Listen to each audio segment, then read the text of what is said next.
think you can look at a couple of the front runners, one being Newt Gingrich, another being Mitt Romney, and when you look at the difference of the candidates, clearly, if you look at, for instance, Newt Gingrich has been a part of Washington, D.C. for over 3 decades. It's really not plausible that someone who's been in the midst of Washington, D.C. For 3 decades, who has been all over the map on his political positions, and also who this year alone has taken in over $100 million for the purpose of influence peddling in Washington, D.C.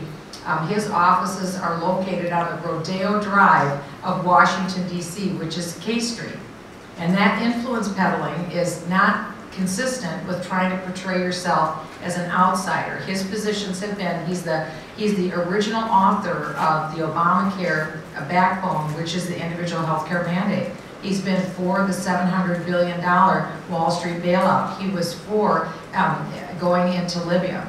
He was for the global warming initiative with Nancy Pelosi, and most recently, he also, in the last debate, was for making legal 11 million illegal workers in the United States. He said he was prepared to take the heat, and now he's backing off of that. But if you look at Mitt Romney, he has the same problem. He's been very inconsistent on his positions. He's been on both sides of the abortion issue, on both sides of the issue with same-sex marriage. He, in fact, signed 189 marriage licenses for same-sex couples in the state of Massachusetts when he was governor. He was for the TARP bill, the $700 billion bailout, and the global warming initiatives. So when you look at the issues and you peel back where the candidates have been and also what they've stood for, there is no other candidate that is more consistent than I am. Congresswoman, if I could... Now, is this the time that we're going to start to see candidates kind of look at each other's resumes and each other's policies? And secondly, your general thoughts on the poll that came out today.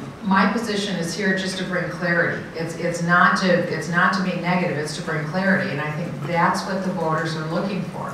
They want to know what's the truth. They're not interested in a chameleon. They're interested in who is the true, consistent, core conservative, and I've demonstrated that through my 55 years. 50 years as a real person in the real world, and 5 years working in the lion's den fighting against the out-of-control spending in Washington and the out-of-control growth of federal regulation. I didn't have an organization on K Street where I took in over $100 million for the purpose of influence peddling. That's as establishment as you can possibly get. You can't claim outsider credentials if that's your bio. Congresswoman, if I may, could you respond to Newt Gingrich's comments? I think he said them yesterday. He was upset with your comments about his immigration stance. He said you were factually challenged. What do you think of that? Well, I think that a professor doesn't like to be challenged, but I think that his real challenge is a memory challenge, because he signed a letter that was published in the Wall Street Journal that said that he supports making legal 11 million workers who are currently illegal. And he said he was prepared to take the heat for that just this last week. That's something that he stood for. He signed his name to that letter, and it was published in the Wall Street Journal.